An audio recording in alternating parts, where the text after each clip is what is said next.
WeShare, en quelques mots, c'est quoi? Alors WeShare, c'est une association qui a démarré en 2012. On a à la fois un think tank et un do tank dédié à l'économie collaborative. Think tank, ça veut dire quoi? Ça veut dire qu'on produit des études, des rapports.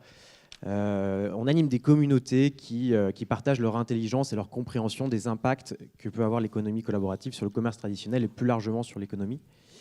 Et do tank, ça veut dire quoi? Ça veut dire qu'on incube des projets. Vous nous connaissez peut-être pour le WeShare Fest, qui est la principale conférence internationale dédiée à l'économie collaborative qui a lieu chaque année à Paris. On fait venir plus de 1500 personnes, dont 60% de l'étranger. Cette année, il y avait plus de 40 nationalités représentées.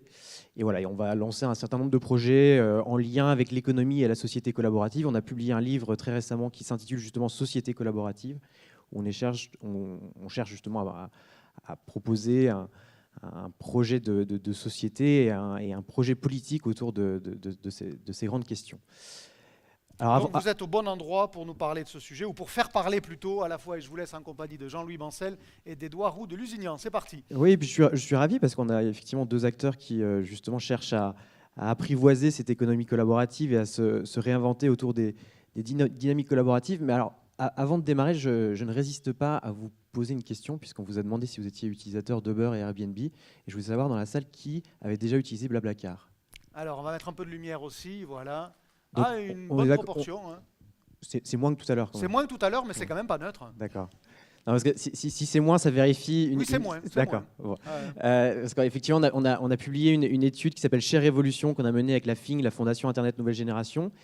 Et parmi les enseignements, on a pu vérifier que les utilisateurs de Blablacar n'étaient pas les mêmes que ceux d'Airbnb et d'Uber. Et parmi les autres enseignements, on a justement interrogé les Français. Et ce qu'ils nous ont dit, c'est exactement la même chose que ce qu'on vient de voir, c'est que les grands groupes, les entreprises traditionnelles, les entreprises classiques sont les bienvenus pour intégrer des logiques d'économie collaborative.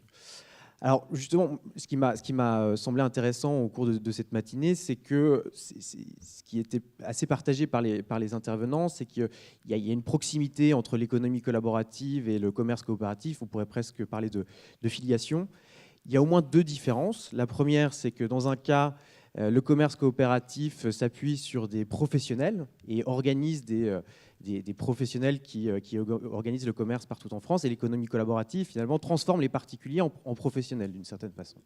L'autre différence, c'est qu'on a dans un cas des commerçants qui sont organisés en coopérative et dans un autre des structures qui sont extrêmement traditionnelles d'un point de vue du point de vue de leur financement, de leur organisation, et qui sont finalement tout ce qu'il y a de plus capitalistique.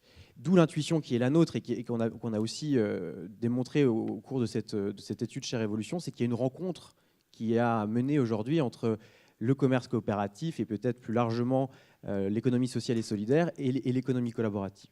Dans un cas, on a un secteur, l'ESS ou le commerce coopératif, qui a besoin de se réinventer sous l'effet du numérique, parce que la menace qui est en train d'arriver, et on en a parlé ce matin, elle est extrêmement importante. Et de l'autre, on a des acteurs qui feraient bien d'apprivoiser justement ces valeurs, ces valeurs de solidarité, de coopération, de partage qu'on a également présenté ce matin. Et c'est notamment au cours des événements qu'on peut organiser qu'on cherche à faciliter ces rencontres entre ces différents acteurs. Alors justement, on a deux acteurs qui intègrent ces logiques d'économie collaborative. Jean-Louis, on peut peut-être commencer par vous. L'économie collaborative, ça veut dire quoi aujourd'hui pour le crédit coopératif ? Vous avez mené plusieurs partenariats stratégiques d'ores et déjà. Comment est-ce que vous intégrez justement ces logiques de financement participatif et plus largement d'économie collaborative ? Alors, nous, au Crédit Coopératif, c'est vrai que ça fait maintenant, à mon niveau en tout cas, 4 ans qu'on s'intéresse à ce sujet du financement participatif. Et pourquoi ? Parce que c'est une démarche qui est appuyée sur cette volonté du Crédit Coopératif d'être toujours à la recherche de l'innovation en s'appuyant sur nos valeurs fondamentales, les valeurs coopératives. Et c'est il y a 4 ans, moi je sais, parce que je suis assez à l'affût de ce que fait notre nouvelle génération et que c'est eux qui vont assurer la relève. Et il y a 4 ans, c'est des choses qu'on commençait à voir émerger un petit peu en France et un peu à l'étranger. Et bien entendu, j'ai tout de suite entendu des choses qui ressemblaient à ce qu'on a vu sur le reportage de l'Assemblée nationale, du côté commission bancaire, AMF, oh là là, tous ces gens-là, c'est des gens très dangereux, parce qu'en plus, bien sûr, là, on va parler d'argent. Alors, tout ce qui concerne l'argent, ça renforce la préoccupation de sécurité pour le consommateur, qu'il soit investisseur, qu'il soit emprunteur, etc. Et je me rappelle très bien, je suis allé rencontrer le sous-gouverneur de la Banque de France qui s'occupe de la régulation du secteur, et on a passé un accord entre nous. Je lui ai dit, parce qu'on se connaît vraiment bien, je lui ai dit, écoute, je vais t'aider, parce que je pense qu'il faut faire émerger ça dans un cadre régulé. Parce que la grande crainte qu'on peut avoir, c'est le Far West, qu'on peut connaître dans d'autres pays. Et on a eu des précédents dans le monde de la banque, entre guillemets. C'est ce qui s'est passé dans certains pays avec la microfinance. Parce que rien n'est très neuf de ce point de vue-là. Il y a 20 ans, la microfinance, c'était l'alpha et l'oméga dans un certain nombre de domaines. Et puis au Mexique, en Inde, ça a été la source de toutes les escroqueries, disons, que l'on veut. Parce que je pense qu'il faut même garder cette idée, tout ce qui est collaboratif n'est pas coopératif. C'est un point pour moi très important. Bien sûr qu'il y a des facteurs de recoupement, mais il faut faire attention. Ça a été évoqué, c'est comment ça fonctionne et où est accaparée la valeur ajoutée. Bon.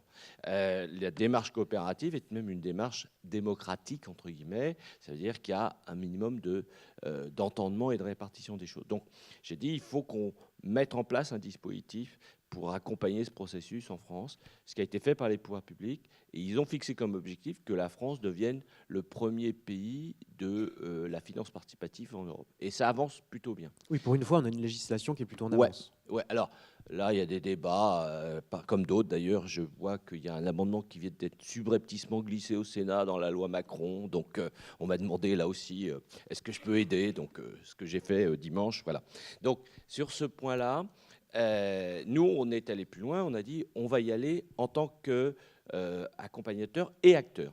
Et donc, moi, je donne 3 exemples très précis de ce que nous avons fait. D'abord, nous avons été la première banque, et pour le moment, nous sommes encore la seule banque, à avoir, de façon opérationnelle, lancé notre propre plateforme de dons. Alors, je ne vais pas rentrer dans toutes les technologies dans le secteur financement participatif. Il y a 3 grands créneaux, le prêt, le capital et le don. Le don, c'est classique, c'est au lieu de mettre votre argent chez Madame Carambeu, vous pouvez le faire aussi à travers un flux Internet. Et donc, on a créé une plateforme qui s'appelle Agirenco, qui vous permet de donner à des projets. Le point important, c'est la visibilité et c'est le circuit direct. Deuxième exemple que je donne, c'est dans le secteur du capital. Nous sommes associés avec une structure qui s'appelle WeSeed et nous travaillons activement aujourd'hui avec Socorec et avec d'autres structures justement pour que ce genre de plateforme soit utile, y compris à votre monde du commerce coopératif et du commerce associé. Troisième point. Concrètement, ça voudrait dire quoi ? Ça voudrait dire que des particuliers pourraient investir dans bien sûr. Commerce associé. Et ce qui est très important, le début d'expérience qu'on a dans cette affaire, c'est le storytelling. C'est fondamentalement, c'est comme dans tout projet entrepreneurial. Pourquoi voulez-vous que les gens investissent de l'argent dans votre projet ? Qu'est-ce que vous avez à leur proposer et qu'est-ce que vous allez leur faire partager ? Est-ce que c'est uniquement de la plus-value financière ? C'est certainement quelque chose de plus, parce que si c'est uniquement de la plus-value financière, honnêtement, ça peut ressembler à beaucoup d'autres choses. Et le troisième exemple que je donne et qui me semble très intéressant dans votre secteur des entreprises, on accompagne un projet qui est très intéressant, qui s'appelle France Barter, et qui est un système d'échange entre entreprises sans argent. Et ça, c'est le point sur lequel moi je veux insister. On veut pousser la logique jusqu'au bout, on peut faire des choses entre nous, entre guillemets, sans même qu'il y ait des flux monétaires. Et France Barter, barter en anglais, ça veut dire troc. C'est donc la capacité pour des entreprises, des TPE, d'échanger du temps. Par exemple, j'ai mes comptables qui sont un peu sous-employés dans ma structure. Je mets à disposition, et ce qui est important, c'est qu'on n'est plus dans le bilatéral, on est dans le multilatéral. Je dis, voilà, moi, je suis prêt à mettre des heures de comptable à disposition, mais un peu plus tard, je vais avoir un crédit, entre guillemets, dans le système, et un peu plus tard, je vais avoir besoin, par exemple, je ne sais pas quoi, de gens dans le marketing, et donc on va faire un échange. Alors rassurez-vous, ce n'est pas pour éluder le problème de la TVA ou d'autres choses, c'est un système transparent, ouvert, officiel, mais je trouve que c'est très intéressant de pousser cette logique. La démarche collaborative, ça n'est pas à la base qu'un problème d'argent. C'est plus que ça. Et c'est ça que je pense qui est intéressant d'étudier dans cette matinée. Voilà, pour lancer les choses, mais on reviendra sur d'autres points après. Édouard Roux de Lusignan, en préparant cette interview, vous me disiez que pour vous, la première révolution numérique, ça a été la révolution de la distribution, avec de nouveaux acteurs qui ont émergé, notamment sur le secteur du tourisme, des pure players de l'Internet, et qui ont permis de nouvelles modalités de distribution de secteur touristique. Et cette nouvelle révolution qui arrive, c'est davantage une révolution de la production. Les particuliers s'improvisent commerçants et producteurs eux-mêmes de séjours touristiques. Et vous m'expliquiez que cette nouvelle révolution, elle vous semblait davantage propice à votre métier, à l'évolution de votre métier. En fait, vous voyez l'économie collaborative plutôt comme une opportunité aujourd'hui. Ah, tout à fait. Alors, c'est vrai que nous, le réseau d'agences de voyage Selectour Arafat, on a vécu une véritable révolution à l'arrivée d'Internet et au développement de la commercialisation des outils online. Et ça a été un vrai changement, il a fallu s'adapter. On annonçait les agences de voyage comme étant mortes.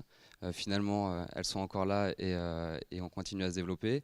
On a réussi à se réinventer en misant sur le conseil, l'accompagnement, la proximité, la relation client, la flexibilité. Aujourd'hui, il y a une nouvelle révolution numérique qui arrive et plutôt que de lui tourner le dos et d'en avoir peur, on se dit que c'est une opportunité. Et effectivement, on se dit une opportunité parce que hier, c'est la distribution qui a vraiment vécu une révolution. C'est la distribution. Aujourd'hui, c'est plutôt la production. Qui a bougé? C'est pas. Ça a l'air d'aller. Donc aujourd'hui, on pense que c'est la production et que du coup, il faut qu'on le regarde de très très près. Et plutôt que de lui tourner le dos, aujourd'hui, ça fait apparaître de nouvelles attentes clients. Ça fait apparaître une nouvelle offre. Et on doit prendre nous aussi part à ce marché-là et étudier de très près pour voir si on souhaite ou non la distribuer. Avec quelques incertitudes quand même, à la fois en termes de modèle économique, parce que si on fait un partenariat avec Airbnb, pour ne pas le citer, se pose la question du partage de la valeur, avec des incertitudes aussi en termes réglementaires, assurantiels, j'imagine. Oui, alors complètement. Alors, comme je le disais, hein, aujourd'hui, nous, notre valeur ajoutée, elle est dans l'accompagnement. On parlait de tiers de confiance, dans la sécurisation de la transaction et dans l'aide au choix de la destination du client. Il y a une vraie sélection, il y a un vrai choix des fournisseurs qui est réalisé en amont par le réseau. Et à ce titre-là, aujourd'hui, on est vraiment intéressé par l'économie collaborative. On étudie l'ensemble des acteurs, mais on est dans une phase d'étude approfondie parce qu'on va regarder à la fois les aspects juridiques, organisationnels et de business model pour vérifier la compatibilité. Donc on a cette volonté-là. Aujourd'hui, il y a encore des freins à lever. Et dès qu'on sera en mesure de lever ces freins, on ne s'interdit pas du tout de pouvoir travailler avec ce genre d'acteurs parce qu'on les voit plus comme une offre complémentaire. Jean-Louis Bancel, est-ce que ce n'est pas une crainte parfois quand on est un grand acteur institutionnalisé qui existe depuis un certain nombre d'années de nouer des partenariats avec des startups qui sont parfois qui existent depuis finalement quelques années, voire quelques mois parfois. Comment est-ce que vous faites le pari de nouer un partenariat stratégique, voire d'investir dans une start-up?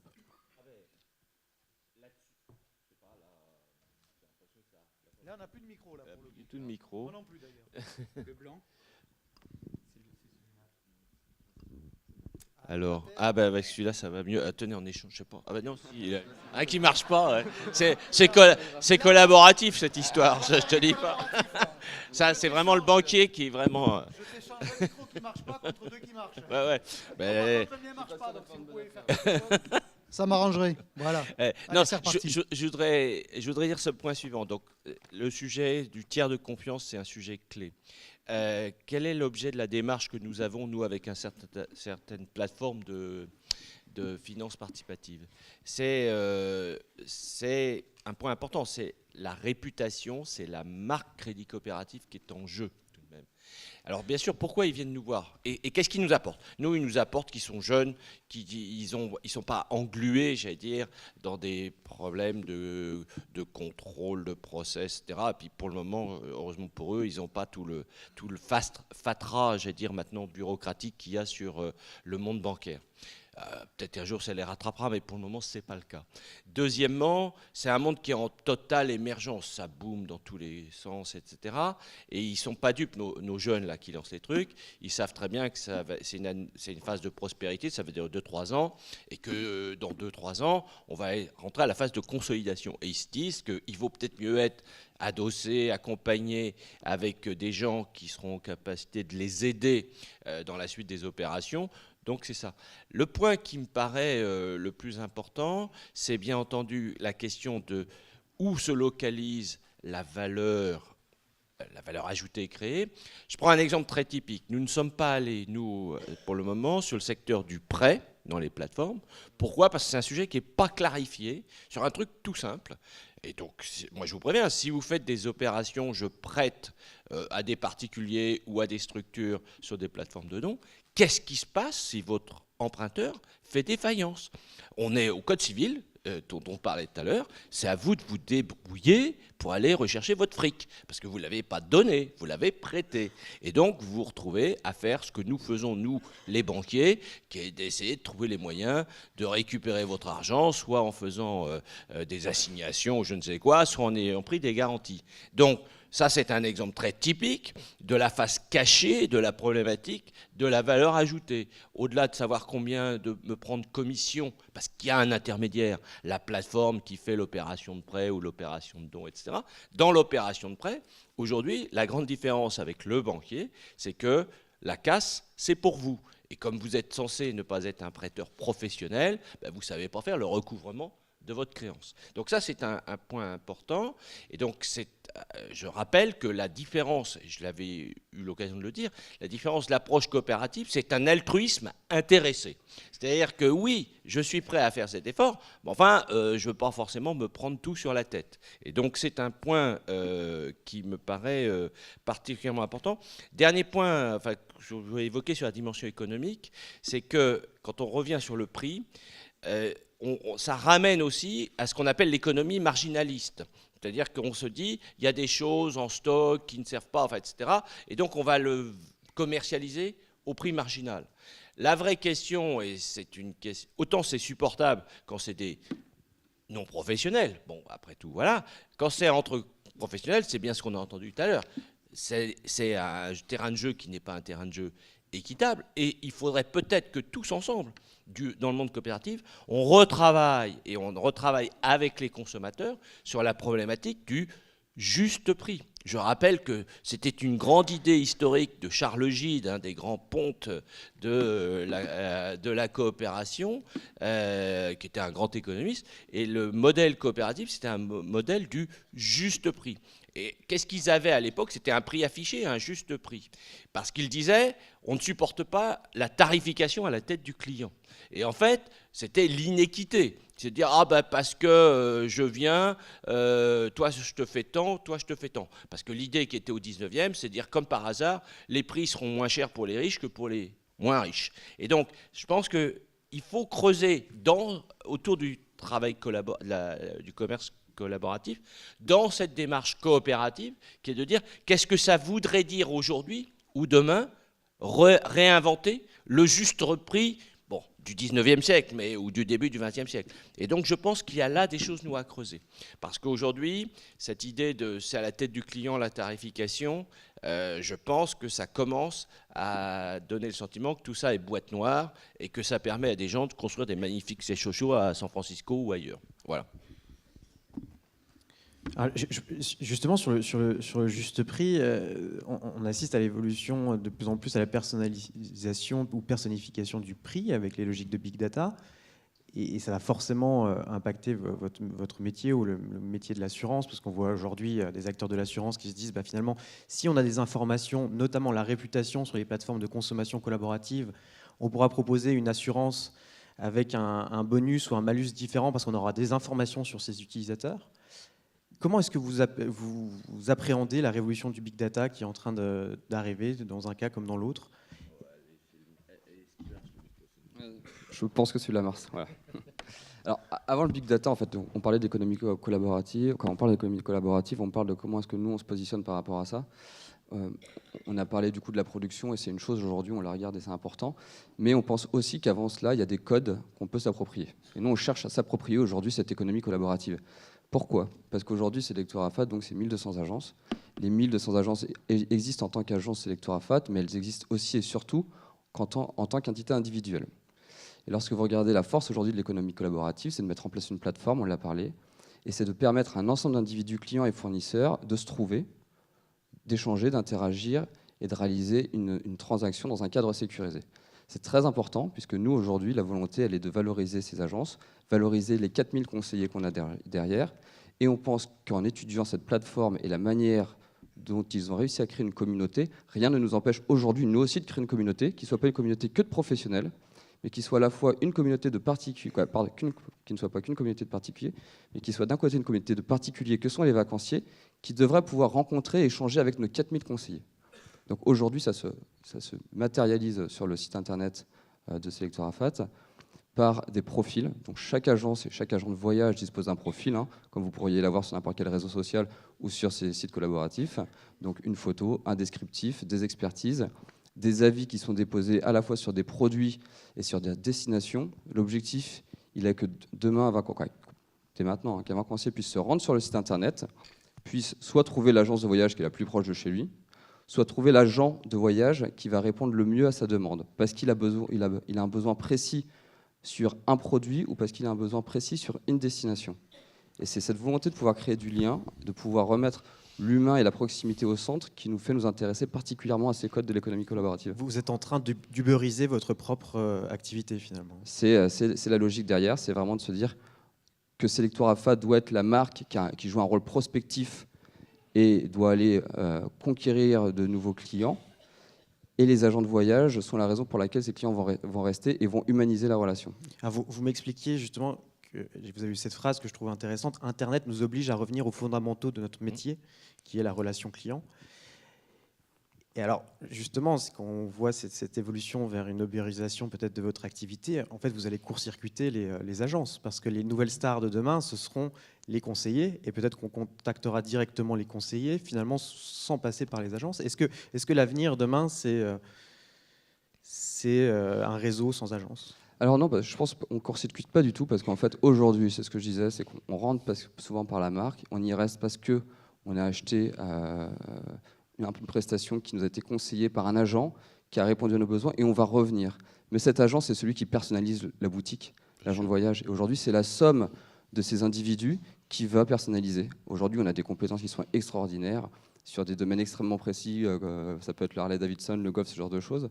Forcément, une fois qu'on y a goûté, une fois que ça nous a plu, on va revenir et on sait qu'on vient voir telle personne dans sa boutique, dans son agence. Donc non, je pense que c'est extrêmement complémentaire et il faut les faire vivre de manière homogène. Des questions Twitter ou via le web.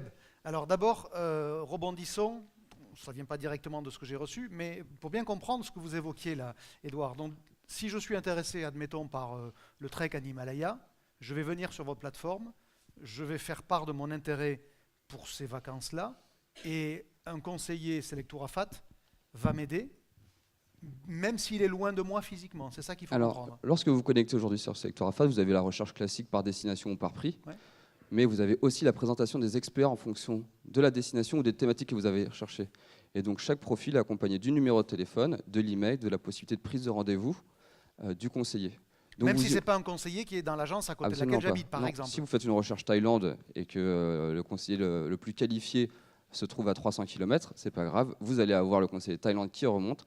Libre à vous de choisir l'agence la plus proche de chez vous ou de contacter ce conseiller parce que vous estimez qu'il a une expertise sur la destination ou parce que parmi 10 conseillers, celui qui est à côté de chez vous ne connaît pas le produit que vous avez sélectionné, mais quelqu'un du sud de la France connaît particulièrement le produit, vous lui passez un coup de téléphone et c'est lui qui vous accompagne dans la démarche.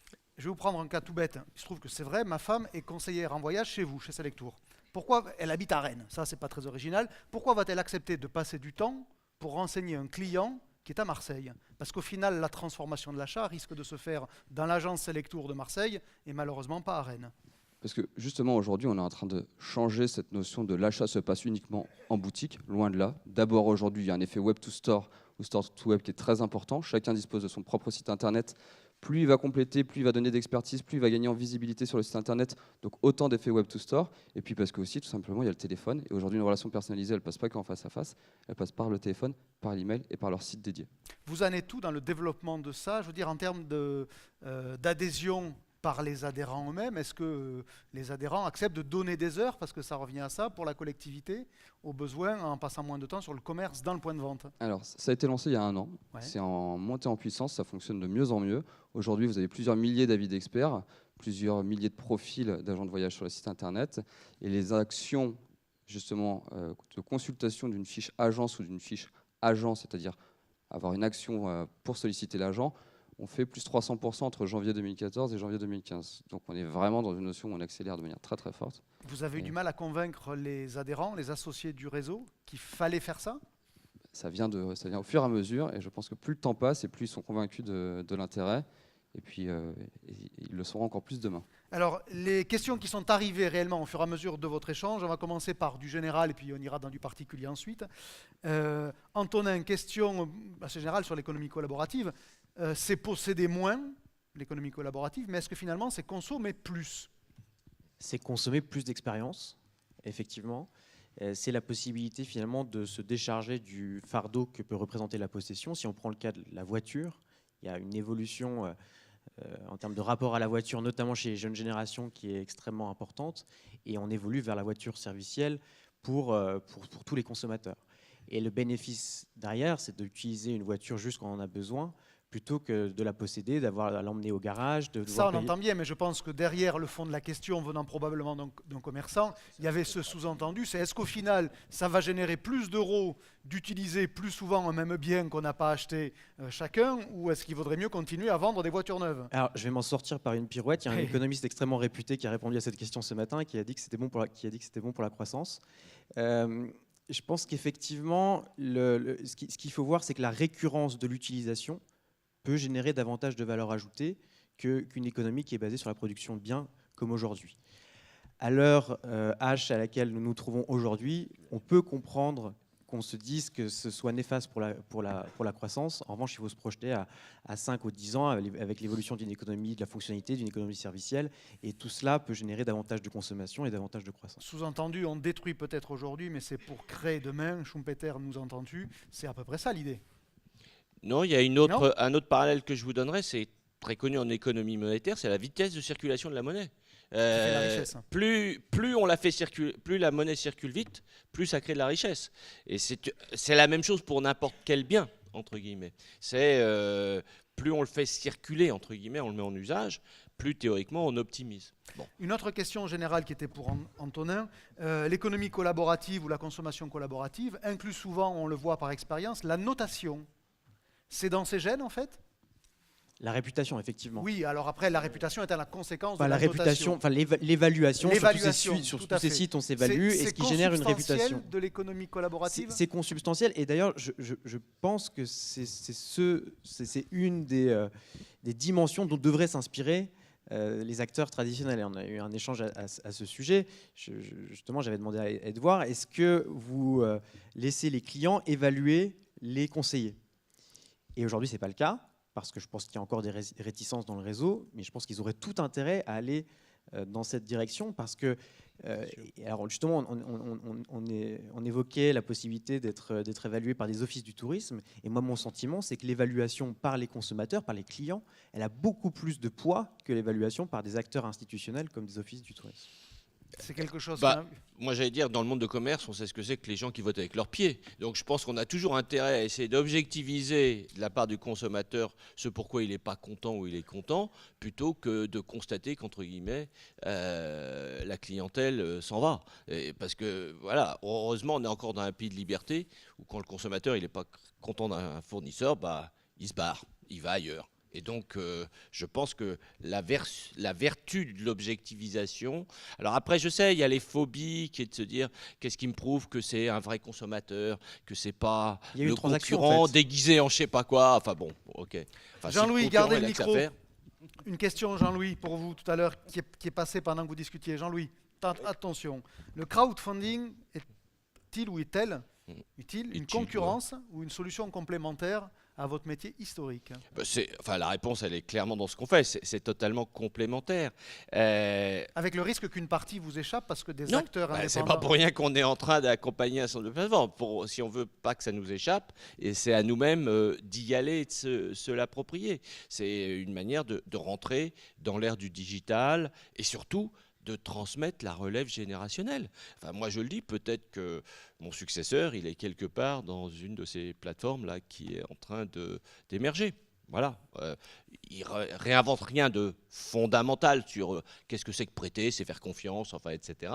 De mettre sur la plateforme, mais il nous apporte des données que on peut pas nous faire par nous-mêmes. Je pense qu'il vaut mieux se raccrocher à des choses existantes. Voilà. Je vais compléter une question d'Antonin tout à l'heure quand vous évoquiez votre plateforme en apport de capital. Oui. En Oui, disant c'est- elle peut être ouverte, d'abord elle est ouverte à ceux qui le voudraient ici, et elle est ouverte ensuite à qui voudrait mettre 3-4 sous dessus. La question, en tous les cas, moi je l'ai compris comme telle, c'est est-ce que demain on pourrait imaginer que le consommateur vienne cofinancer partiellement son magasin? C'était ça la question.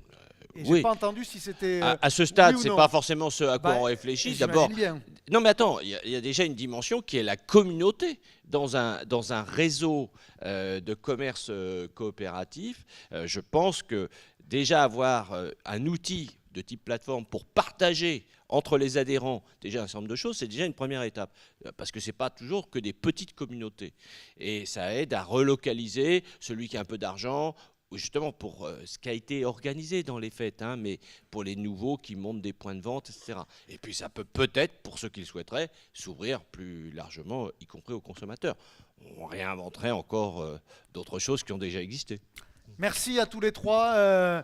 On retiendra notamment des expériences Selectour et Crédit Coopératif que vous mettez en place des outils collaboratifs d'un point de vue financement vous concernant Jean-Louis, mais aussi là d'un point de vue conseil avec cette ubérisation, c'est passé sur le bandeau de l'écran pendant que vous l'évoquiez, cette ubérisation de Selectour AFAT. À suivre évidemment. Merci à tous les trois.